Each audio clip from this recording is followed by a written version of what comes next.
नमस्कार, मैं हूं महक शर्मा और इस वक्त आप ये लाइव तस्वीरें देख रहे हैं हरियाणा के करनाल से। आज हम करनाल के आपको ऐसे बेटे से मिलवाने जा रहे हैं जिसने ना सिर्फ करनाल का नाम रोशन किया बल्कि पूरे हरियाणा, पूरे देश का नाम रोशन किया। और आप शायद सुनकर हैरान हो जाएंगे कि आज करनाल के उस बेटे को किन्होंने सम्मानित किया, जिनसे मिलने की, जिनसे बात करने की इच्छाएं ड्रीम में होता है, यानी कि सपनों में होता है कि हम कभी देश के प्रधानमंत्री से मिल पाएंगे, कभी देश के प्रधानमंत्री हमें सम्मानित करें, कभी हमारे बारे में बात करें। तो आज हम आपको मिलवाने जा रहे हैं आकर्ष कौशल से, जिन्होंने कोविड के चलते, यानी कि कोविड की फर्स्ट वेव में एक ऐसा पोर्टल बनाया जिसमें आम जनता को बहुत सारी सुविधाएं मिलनी थी। आम जनता अपनी कोविड की रिपोर्ट चेक कर सकती थी और ऐसे पोर्टल को बनाने के पीछे क्या कुछ आकर्ष का मकसद था, सबसे पहले मैं चाहूंगी कि आकर्ष को दिखाया जाए। और सबसे पहले तो उन्हीं को बधाई देना चाहूंगी, क्योंकि अक्सर हमने एक गाने की लाइन सुनी है कि पापा कहते हैं बड़ा नाम करेगा, बेटा हमारा ऐसा काम करेगा। और बेटे ने आज ऐसा काम करके दिखाया है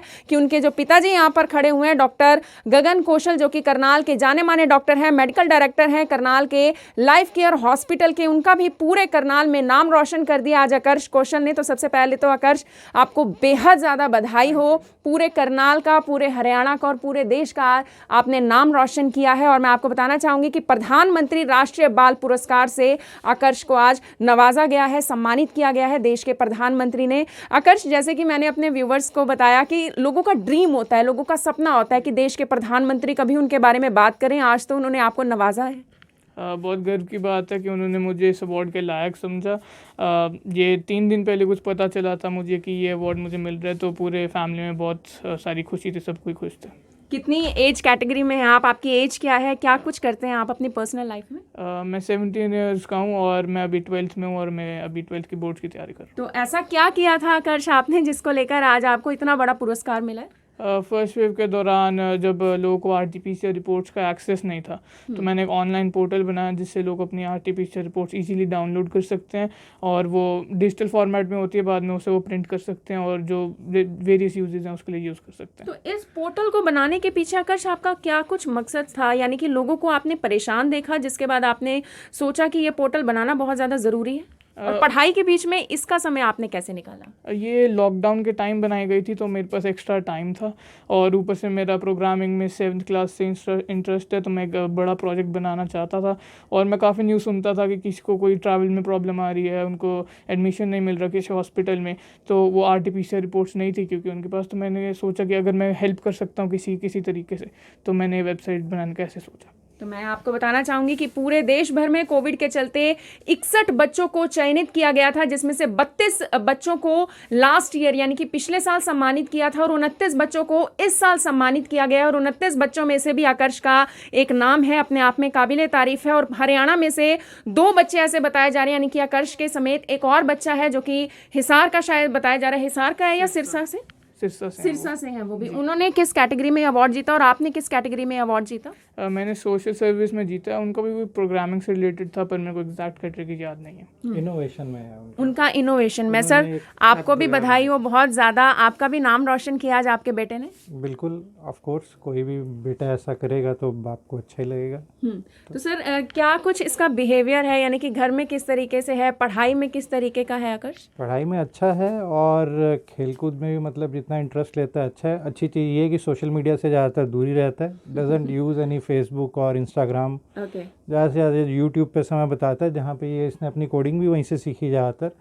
अलग अलग, और जो भी अपना जो फॉलो करता है अपने इंटरेस्ट उसी हिसाब से फॉलो करता है। तो एक बात सर ने बहुत अच्छी बोली जो मैं फिर से दोहराना चाहूँगी कि आजकल का युवा एक तरीके से बिजी बहुत ज़्यादा रहता है, व्हाट्सएप चलाने में, फेसबुक चलाने में, इंस्टाग्राम चलाने में, ट्विटर चलाने में। और ऐसे में आकर्ष ने वो करके दिखाया कि इन सोशल मीडिया साइट से दूर रहना है, इन ऐप से बचकर रहना है और मुझे अपना टाइम इन्वेस्ट करना है कुछ ऐसी चीज़ों में जिससे बाद में पूरे सोसाइटी का एक तरीके से भला भी हो, उन्हें भी बहुत सारी सुविधाएं मिले। सर, क्या कुछ और बताना चाहेंगे आकर्ष के बारे में और इस अवार्ड के बारे में? जब आपको पता लगा, जिला प्रशासन का शुक्रिया आप करना चाहेंगे और किन किन का धन्यवाद करना चाहेंगे? डेफिनेटली इस पूरे प्रोजेक्ट का, इसका नाम है कोड फॉर गुड प्रोजेक्ट। इस प्रोजेक्ट को सबसे पहले समर्थन दिया Karnal civil surgeon doctor Yogesh Sharma ने, क्योंकि डाटा सारा उन्हीं के पास है, उन्हीं के थ्रू ही इसको डाटा मिला करनाल कोविड वेबसाइट, जो इसकी पहली वेबसाइट थी बनाने का।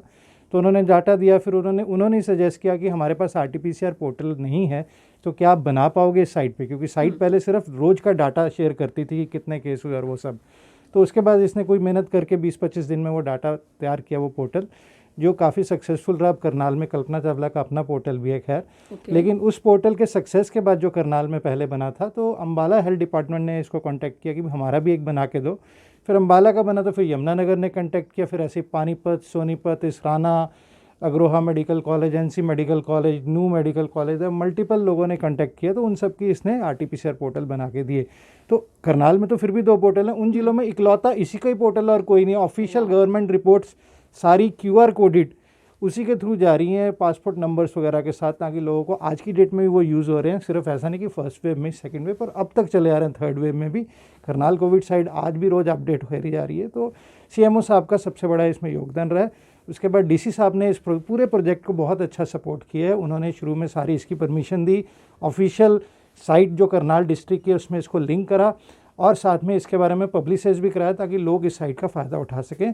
फिर सेकंड वेव के दौरान जब केसेस में काफ़ी लोड बढ़ गया था और हॉस्पिटल सब भर गए थे, उस समय से DC साहब का एक आइडिया था कि हम क्यों ना इनको होम मॉनिटरिंग स्टार्ट करें, जिसमें 200 मेडिकल कॉलेज के बच्चों को लिया गया और मेडिकल कॉलेज के कंसल्टेंट थे जो कॉल्स करते थे। हाँ, जो रोज़ कॉल कर रहे थे। और इस थर्ड वेव में वो फिर कॉल कर रहे हैं। बीच में बंद हो गया था जब केसेस खत्म हो गए, तब फिर से उसको रीएक्टिवेट किया गया।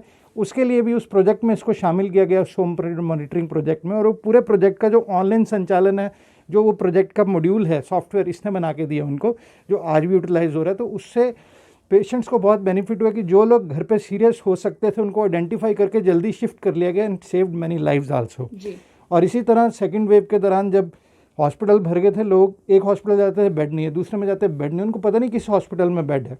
तो उसके लिए इसने कोविड बेड अवेलेबिलिटी डैशबोर्ड भी क्रिएट किया, जो लाइव है। हॉस्पिटल अपडेट करता है अवेलेबिलिटी, तुरंत साइट में आता है, जो आज भी करनाल कोविड वेबसाइट पे चल रहा है। तो DC साहब का उसमें काफ़ी मेजर रोल रहा है।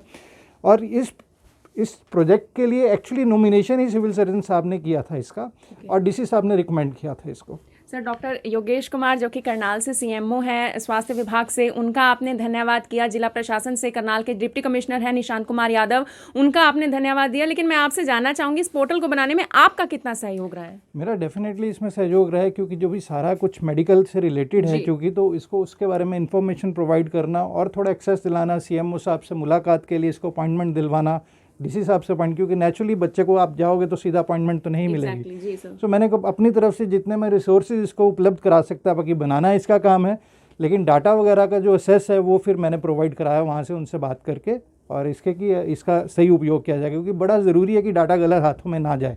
तो उसके लिए मेमोरेंडम ऑफ अंडरस्टैंडिंग वगैरह सारा जो भी गवर्नमेंट के प्रोटोकॉल्स को फॉलो करते हुए हमने वो सारा कुछ किया है, अंडरटेकिंग दी है कि डाटा प्राइवेट रखा जाएगा। आकाश, क्या क्या मुश्किलें आई इस पोर्टल को बनाने के बाद? क्योंकि जब लोग किसी भी पोर्टल को इस्तेमाल करते हैं, जब नया कोई वेबसाइट बनती है, कोई पोर्टल बनता है, तो लोग उसे खोल कर देखते हैं और काफ़ी ज़्यादा लोड भी एकदम से आ जाता है। क्या क्या मुश्किलों का सामना करना पड़ा आपको? सबसे पहली मुश्किल तो ये थी, जब ये पोर्टल चालू हुआ तो लोगों ने एक्सपेक्ट किया कि उन्हें बिल्कुल इमीडिएट रिपोर्ट्स मिल जाएगी टेस्ट के तुरंत बाद। तो मेरे को काफ़ी मैसेजेस आए कि उनकी रिपोर्ट अपलोडेड नहीं हुई है। तो मैंने उन्हें बताया कि जब वो गवर्नमेंट अपलोड करेगी तब आपको तभी की तभी मिल जाएगी, जिसमें 1 दिन का वक्त लगता है।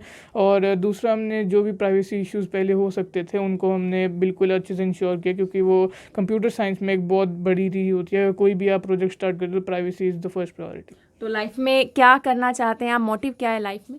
मैं कंप्यूटर साइंस मतलब सॉफ्टवेयर इंजीनियर बन के मैं खुद का टेक स्टार्टअप खोलना चाहता हूँ, जिससे लोगों की और हेल्प कर सकूँ। तो आकाश, आखिरी सवाल है आपसे। लोग जानना चाहते होंगे कि आखिर इस पुरस्कार में मिलता क्या है, क्योंकि एक राष्ट्रीय सम्मान है और भी बच्चे आपसे इंस्पायर होंगे, आपको देखेंगे, खुद भी मोटिवेशन उनको मिलेगी, राइट? तो वो भी चाहते होंगे कि वो आपकी जगह स्टैंड करे। तो क्या कुछ मिलता है इस पुरस्कार में? जब तो ये वहाँ पे राष्ट्र भवन में होता था तब एक मेडल और सर्टिफिकेट और 1 लाख रुपीज़ कैश मतलब रिवॉर्ड मिलता है। जब ये इस बार वर्चुअल है तो एक सर्टिफिकेट जो उनके खुद की ऐप से मिला है, और साथ में 1 लाख रुपीज़ मिले। तो मैं आपको बताना चाहूँगी आकर्ष कौशल के बारे में कि एक सबसे बड़ी और सबसे खास बात ये है कि आने वाली 26 तारीख को ये परेड का हिस्सा भी बनेंगे। ऐसी भी जानकारी है शायद? वो तब होता था जब ये वर्चुअल नहीं था, इस बार कोविड का टाइम जी, अब वर्चुअल है तो इस बार ऐसा कुछ नहीं है। सर्टिफिकेट भी शायद पुराना है तो फिर ओके, ये ये सर्टिफिकेट भी पुराना था, लेकिन सर पुराना ओल्ड इज़ गोल्ड जिस तरीके से कहते हैं कि जब स्टेप बाय स्टेप ही हर चीज़ की शुरुआत होती है और जैसे जैसे अवार्ड्स मिलते हैं आगे भी अवार्ड्स की इच्छा बनी रहती है और उसी के लिए इंसान अच्छा काम भी करता है। मेरी आप सभी लोगों से यही अपील रहेगी कि जो भी लोग इस खबर को, इस वीडियो को देख रहे हैं, इसे साथ के साथ ज़रूर शेयर करें। आप देख रहे हैं IBN24, मैं हूं महक शर्मा, हरियाणा के करनाल से आप सभी के साथ लाइव। धन्यवाद।